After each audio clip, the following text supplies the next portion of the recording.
Welcome to week 6 of the NFL season. It's the War Room powered by Pro Football Focus and brought to you by DraftKings.com. I'm your host, Jeff Ratcliffe, and flying solo this week, Pat Thorman, my regular co-host, dealing with a sick son. So, thought, get well soon to the young Thorman and the Thorman bunch as a whole. I think a little bug went through the house, but so Pat won't be with me today. But hey, I'm going to ride solo here and get you guys all up to speed on everything you need to know in the next half hour with inactives coming out.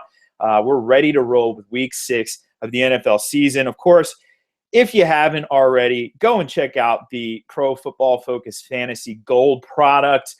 With that, I say this all the time, but this is the best product in the fantasy industry, and it will help you dominate your leagues. Not only do you get access to all of our weekly article content, but you get access to the projections, award-winning projections, by the way, that power ESPN and Yahoo. And I've heard people say, well, hey, I can just get them for free there. Well, yeah, you can, but they're going to be customized to your league. You can import leagues, and it doesn't matter which site you're talking about. You customize your teams and all of your scoring settings, and it spits out the projections customized to you. You also have access to the wide receiver cornerback matchup chart, which is just outrageously good.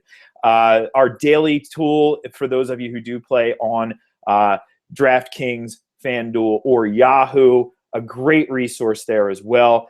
So absolutely go and check that out. And hey, while you're at it, head on over to DraftKings and play. Use the promo code PFF today, and you're going to get a free entry to take your shot at winning some big money. We know that there are a lot of people out there who do that.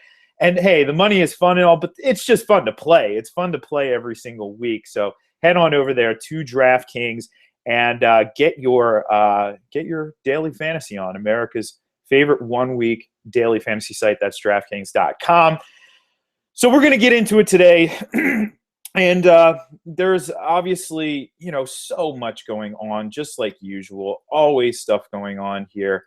And what I've been getting a lot of this week is, or especially today, is Dion Lewis questions, Justin Forsett questions, and there's a few others too that we really need to kind of pay close attention to. So maybe we'll start with Dion Lewis, and Lewis dealing with that abdominal injury, not an ideal injury, a kind of weird scenario where this pops up later in the week. You don't necessarily like to see that. I never want to see injuries crop up at that point. And as a whole here, it's just not a good situation. We know the game script in the last 3 games against the Colts has been extremely run heavy. 2 of those LeGarrette Blount games, one of them happening to be a Jonas Gray game. So this is a time where maybe it does make more sense to potentially fade Lewis for DFS purposes especially. And I grappled with this one. I actually made my lineups, had Lewis in there, was ready to roll, was confident in it, and then not so confident in it. So, if you can fade him, then that might be the ideal move. That's really the route I went. Now, for season-long purposes, you still have to think of him as an RB2. That the potential for volume certainly may not be there, so you don't like that. But there is still the prospect for a decent performance out of this guy. So, hey, this is one of those scenarios you don't want to be faced with, but it certainly does happen. And, we'll navigate these waters as best we can. But for now, that's really all we know with Dion Lewis, because this is a game that's that's a Sunday night game. So we're kind of up at, same deal with Odell Beckham. If you're relying on Odell Beckham, I don't think for daily purposes it's wise. But if you're relying on him for season long, you're going to want a nice pivot play off of him. In fact, there are some potentials here. If you keep that flex spot open, you might be able to get a Shane Vereen or somebody like that into your lineup there. Maybe even if you're really desperate, somebody like Miles Austin, Josh Huff, with Nelson Aguilar out, they'll see a little bit more action this week. So that's the situation that we have with Dion Lewis. I wish there was more clarity. At this point, there just simply is not the clarity that we're hoping for here. But then moving along, And of course, the other issue that we're hearing or that we're dealing with is the Justin Forsett injury.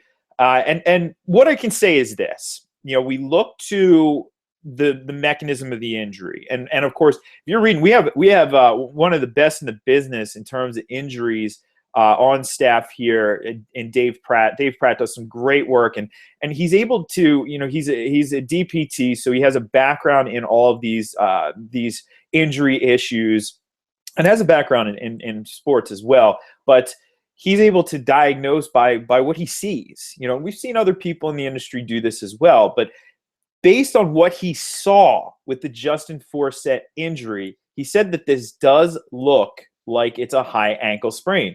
So if it's a high ankle sprain, that's telling me that he's not going to play this week. Now, don't quote me on that one because stranger things have happened. But, if he doesn't play, that means Buck Allen is going to be busy today. Very busy in a very plus matchup. Remember, Lorenzo Taliaferro now out with the Liz Frank, so he's gone for the season. That means even if Forsett plays, I expect to see a little uptick in Allen's usage. Allen was pretty good last week. I think that, he showed a little something there. That means for fantasy purposes, we can get something out of Allen. I would love to see him in a full-time role, though, against that 49ers defense that is really still struggling and not seeming to find an identity this year, especially against the run. So keeping a close eye on that one. We really don't have any clarity here. That's the worst part about this. Hey, I don't know what to do. But what I will say is this. I'll at least tell you what I'm doing. I don't have any Forsett shares in season long, so I don't have to make any decisions there. But for daily purposes, Allen is so cheap across the industry on pretty much every site. He's almost bottom dollar or bottom dollar. That means that he doesn't have to do much to reach value. So even if he's 10 to 12 touches, let's project him at, he's a really good chance of reaching value. Like say on say a site where he is at 3,000 on FanDuel, for example, he's 5,100. Okay, 5,100. Now he's got to get to 5 points there to at least justify you playing him. To get to 10 points, a touchdown and 40 yards, not out of the question. Or how about 30 yards, 2 receptions? So there's another point plus 15 yards receiving and a touchdown. I mean, these aren't out of the question here, and I do expect to see him involved a little bit in the red zone. So a sneaky play there, a play that I really like, gives you a lot of flexibility with your salary. Although I'm not going all in on him, I will say that. I'm using him in various places, but I'm not giving 100% exposure to him. In fact, I'm not playing him on FanDuel this week. I don't like that play because, again, that's a little iffy. If his price was more like a $3,000 price, then you really like that because of the flexibility you get, and he's going to have no problem reaching value in a situation there.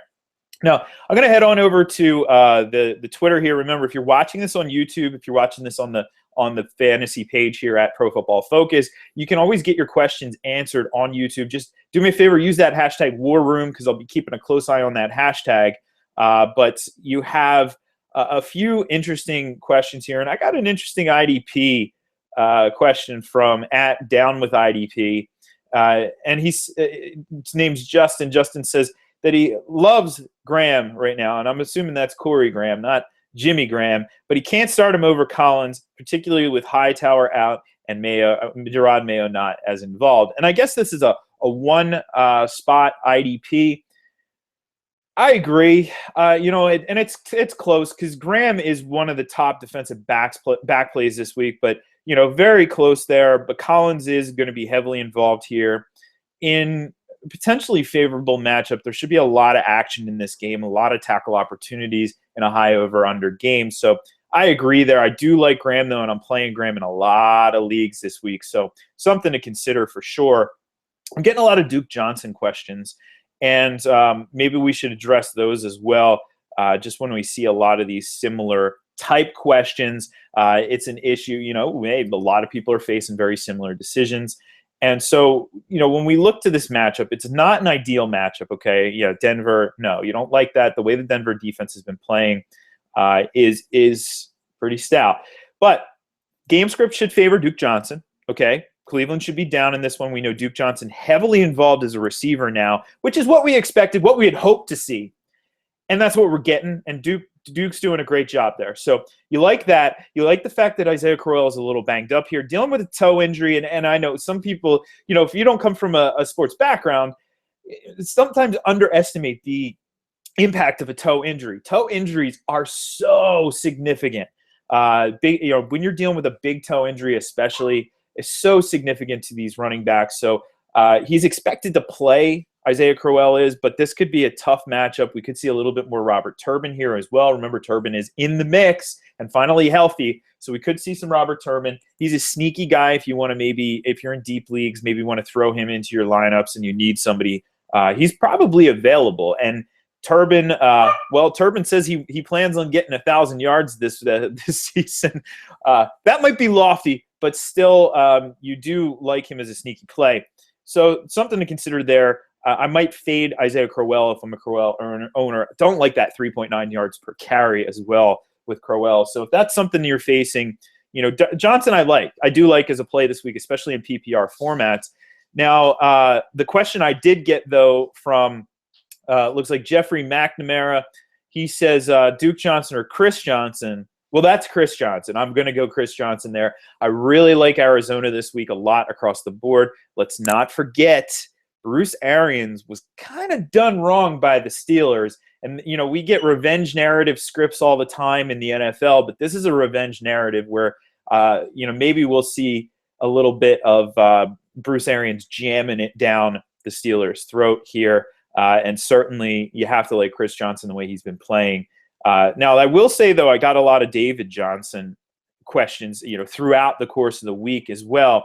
And maybe we should take a second to address him. I'm waiting on some of these inactives coming in here, and they'll be coming in steadily over the next couple minutes. We'll get to that in a second. But David Johnson, okay, and we know kid is electric. We've seen it so far this season. You love that for dynasty purposes. Absolutely love it. But here's the problem, okay? We saw what he did last week, but do we really know what he did last week? Okay, so you look to the stats, all right, and that's great. 3 carries, 6 yards, but 2 touchdowns. A Mike Allstott stat line, right? Gotta love that. But here's the concern. The concern for him is volume, and it's very clear here that in certain game scripts, especially with Andre Ellington back in and healthy enough, David Johnson's not going to be involved that much. He played 6 snaps last week. Now, granted, last week was a game where Arizona got out so quickly. Arizona just destroyed the Lions, and there really wasn't much doing on the offensive side of the ball. That's what makes Carson Palmer's stat line that much more impressive. It wasn't a mind-boggling stat line. He didn't throw for 500 yards, but he was so efficient on what he was doing. He led the league last week in points per dropback, which is an important metric we want to use to gauge some value. So, by the way, I talked about that in my column this week, my 5 stats to know. So check that out. I run that every Monday. That's a little shameless plug for me there. But the volume issue, if he doesn't score a touchdown there, or 2 touchdowns, then I know the counter to that argument. But he did score a touchdown. I get it. But the opportunities there are minimal, and so you might be stuck if you start him with a stat line that you don't want. So keep that in mind. If you're leaning, David Johnson or a player who's going to see more volume, Duke Johnson, for example. Duke Johnson, go Duke Johnson there. You don't want to worry about, or you don't want to have to rely on these guys who aren't going to see heavy volume in particular matchups. So moving right along here, and remember, if you're paying attention on the YouTube feed, I see our buddy Giles here is #WarRoom.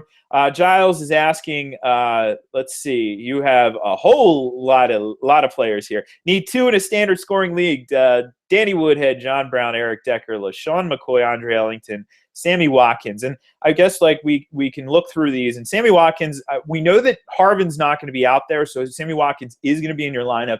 Mike Clay and I talked about him on the show this morning. We think he's a wide receiver 3. I think that's a fair spot. Ellington, we can't be assured of any sort of volume with the way that Chris Johnson's playing. I do like Decker here. I think this is a sneaky matchup for the Jets to really take advantage of a very poor secondary. So I think Decker is a sneaky play, and I love John Brown this week. So, if I'm going to this list, I'm looking through, and McCoy is a little tough to trust as well. I think I go with the safest plays here, Decker and John Brown. I know that's not always ideal in a standard scoring league, but those would be my two. And good luck right back at you, Giles. So let's get through some of these inactives. I'm going to go, and we'll start with that game right here. Deshaun Jackson not going to play this week, so that means Jamison Crowder. I like Jamison Crowder a lot as a PPR play. You're not going to get 4 catches for 150 yards with Jamison Crowder. It's just not likely to happen. He's an Eddie Royal clone, so you're going to get the 7 for 70 or 8 for 80 type stat lines. But that's fine for PPR purposes. That's what you want for PPR purposes. So he's a cheap play on a lot of sites out there too. So sneaky guy who you want to get in your lineups. Matt Jones also inactive in this one. Now that means Alfred Morris. And we have to really consider Alfred Morris a running back 2 this week. Now, keep in mind, this is a tough matchup against a Jets team that is defensively very stout, not to mention the fact that they get Sheldon Richardson back in the mix this week. You don't like that for Alfred Morris' purposes, but volume is the issue here. We know that he's going to see volume, so you got that. And also Jordan Reed not able to suit up again this week. So Derek Carrier again. You started him last week in daily. You're not disappointed, but keep in mind is red zone dependent there. So we'll see if they can get enough red zone action in this particular game. I love the Jets defense this week as a play, by the way. Going to the Jets side of the ball, not really seeing much inactive that you're going to be really concerned with here. So just a couple general thoughts about this team.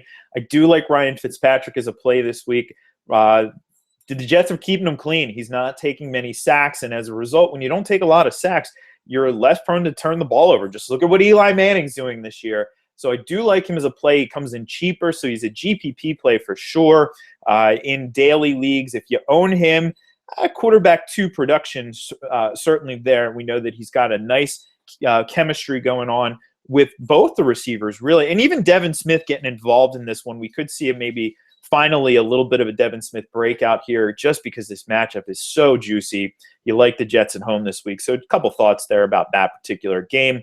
Moving on, let's do Kansas City and Minnesota. I have Minnesota here, so let's go with them. Mike Wallace is going to be active in this one. I'm getting weird. It says Everson Griffin inactive. Now I'm going to have to double check that one because sometimes these aren't always correct. A couple of weeks ago, so last week, I think it was Will Compton inactive, and he was actually active. Just looking through the injury report this week, and let's see. I am not seeing Everson Griffin on the injury report at all, so I wouldn't take that one at face value. No indications here that he would be inactive. Maybe I'll keep checking here, but I do want to talk about Mike Wallace briefly. Because he's a player who I do like in this game, and he's not getting talked about. People are talking about Stephon Diggs, which is fine and dandy, but very risky, especially with Charles Johnson, who's going to be active in this game. Mike Wallace, come on, man. Mike Wallace, he's a guy who I'm playing in a lot of daily leagues this week. He seems to have a pretty good chemistry with Teddy Bridgewater. Yes, Teddy Bridgewater has struggled so far this year, but this is the matchup to turn things around. The Kansas City secondary is on par with the Washington secondary, banged up, not playing well. The defense isn't playing well as a whole. For as good as Justin Houston is, they're just not generating the pressure that you want to see. So something to consider there. Still not seeing anything on Everson Griffin, just a very strange. I'm going to check Twitter here and see if there is anything. Of course, I get I spell Everson and autocorrect to everyone. You got to love that. But let's see if we can get any Everson Griffin. Everson Griffin, by the way, is the reason why I misspell the last name Griffin very frequently. It says inactives. He is inactive in this one. That is bad news for it looks like an illness. very, very, very strange here. Don't really like this one. And actually probably going to try and tweet this out really quickly. But yeah, so if you're in IDP leagues, that is something you need to note, because I loved him as a play this week. Unfortunately, he is inactive. So anyway, let's get back to this a little bit. So on the other side of the ball here with Kansas City, I'm not really seeing anything that sticks out as eye-opening inactives here, like the Everson Griffin. So nothing to worry about here. Let me get this tweet out here. Of course, you love that. You love this if you're watching. This is great TV. Here we go. So moving right along to the next one. Chicago and Detroit, with Chicago seeing some of the actives here. Alshon Jeffrey is going to be active here, and if you have him, you want to start him. I know that it's a little risky, but hey, you've been waiting this long. You want to get him in your lineup, and we know that with the way Jay Cutler tends to target his favorite receiver, it's a plus for fantasy purposes. So moving to the rest of the team, Eddie Royal going to be active as well. So you like that. I mean, for as a whole for this Bears offense, who's surprisingly a little spry there last week, pulling out a nice victory. Shane McClellan going to be inactive in this one, so we'll see Christian Jones as the primary linebacker. So I like him for fantasy purposes, getting him in some lineups this week. On the other side of the ball, Theo Riddick is active. So I know some people were looking at him. PPR purposes, you really like Theo Riddick this week. Also looks like Golden Tate, not an issue there with his hip. Haloti Ngata going to be inactive in this one, so I like Matt Forte this week. A nice play, especially in daily leagues. DeAndre Levy inactive. Looks like James Ahedebo also inactive here. Another surprise. I did not see that one coming. But then again, maybe I just wasn't paying that close attention to James Ahedebo. Looking to the injury report here with Detroit, and this is another one where he was dealing with a quad injury this week, was limited, and doesn't look like he's going to be able to go. So make sure you get him out of your lineups this week. Otherwise, hey, your DeAndre Levy, by the way, I would drop him, unfortunately. At this point, this just sounds bad. They might put him on the shelf for the rest of the season, so we'll have to see how that progresses. Going to Denver and Cleveland, DeMarcus Ware are going to be inactive in this one. That doesn't just mean Shane Ray all of a sudden becomes DeMarcus Ware. We're going to see Shaq Barrett also, so rotating between the two of them. And Aqib Talib is active. You got to like the moxie here that he's shown, going to battle through that ankle injury and get out there on the field. So not a good thing for the Cleveland offense. But looking to Demaryius Thomas, was dealing with a little bit of a neck injury. He's going to be active in this one. So obviously firing Thomas back up. And hey, this is the week. Maybe I should briefly mention that. I've said this numerous times. CJ Anderson, this is the week. If it's going to happen, it'll be this week. Peyton Manning going to get back on track. This would be the week. I mean, so we'll keep a close eye on this one. If you have these guys, I mean, it's crazy that Peyton Manning's outside of my top 10 this week, but he is. Frustrating, but you got to start him very likely, unless you have a really great option elsewhere. You're really likely going to have to start this guy. So here we go, right? Fingers crossed on that one. But moving to the Texans and Jaguars, looking down through Arian Foster, ready to go. No question about it there. Jadeveon Clowney is inactive. That stinks, because every time we get a glimpse of him, he looked awesome last week as an edge rusher. Every time we get a glimpse of this guy, he's then inactive right afterwards. So really tough break there for this Texans defense. Love to see them at full strength, and we just haven't been really able to see that on a consistent basis.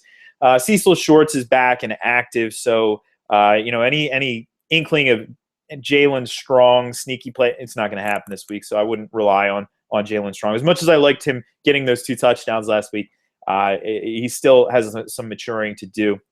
TJ Yeldon going to be inactive for the Jaguars, and maturing, I mean, as a football player, by the way, not as an individual. Like, so he just has to learn a little bit more. And sometimes it takes a while for younger receivers. But TJ Yeldon inactive here.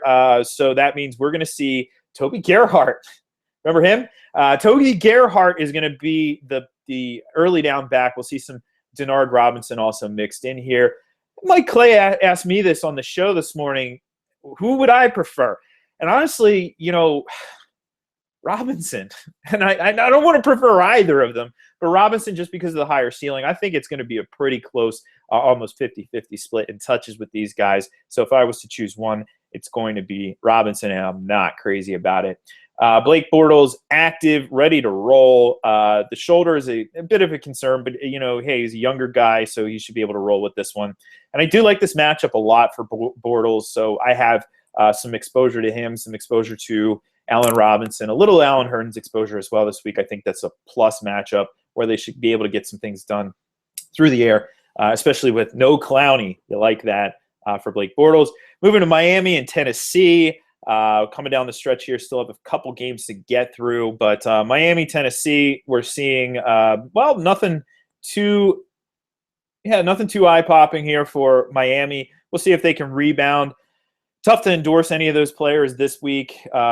Maybe Lamar Miller. We'll see if they can rebound, though. You really want to see them put it on the board first before you go back to the well on these guys. Oh, boy. Going to Tennessee, I say, oh, boy, because it looks like Avery Williamson is inactive. Okay, so what does that do? Well, to me, it says that Wesley Woodyard is going to be out there, and he'll certainly be an early down player. We may see Zach Brown back in a 3-down role. I want to avoid this one. And Williamson played so well, performed well last week as the lone 3-down linebacker. That's rough. A lot of inactives today that are, this is just a rough day across the board. So if you were relying on Avery Williamson in IDP leagues, well, you're not going to want to do that. A hamstring injury here. It looked like he was limited. He was limited on Thursday and Friday, but that's going to keep him sidelined. So you don't like that for fantasy purposes at all. And going through here with the rest of these, not seeing anything else that sticks out. So here we go, moving to Arizona against the Steelers, coming down to the last few seconds here of the show. No big inactives for Arizona. And Ryan Shazier going to be inactive for the Steelers. You knew that one was coming. And Ben Roethlisberger is not playing. So any hope there, not going to happen. Finally, with the Bengals and the Bills, again, nothing that really sticks out for the Bengals. Pac-Man Jones active, so you like that. Nothing really there. But then to the Bills, and here's where we do have some interesting things. LaShawn McCoy is active. So, yeah, I mean, hey, I guess, going back to Giles' question earlier, maybe I do roll with him here. This is a tough matchup, though, but he should see volume at least with Carlos Williams still out. So no Boobie Dixon getting cute here with Boom Herron or anything. Sammy Watkins also going to be active in this one I mentioned earlier. So if you have him, consider him a wide receiver 3. In terms of inactives, well, Tyrod Taylor is inactive. So that's what we thought we were going to see. And Percy Harvin as well. So that is really everything for you this week. Good luck to you. I'm going to go click some buttons and get my lineups all polished up. So, of course, if you have any questions, hit me up on Twitter. Otherwise, we'll be back next week, and Pat will be in the house with me.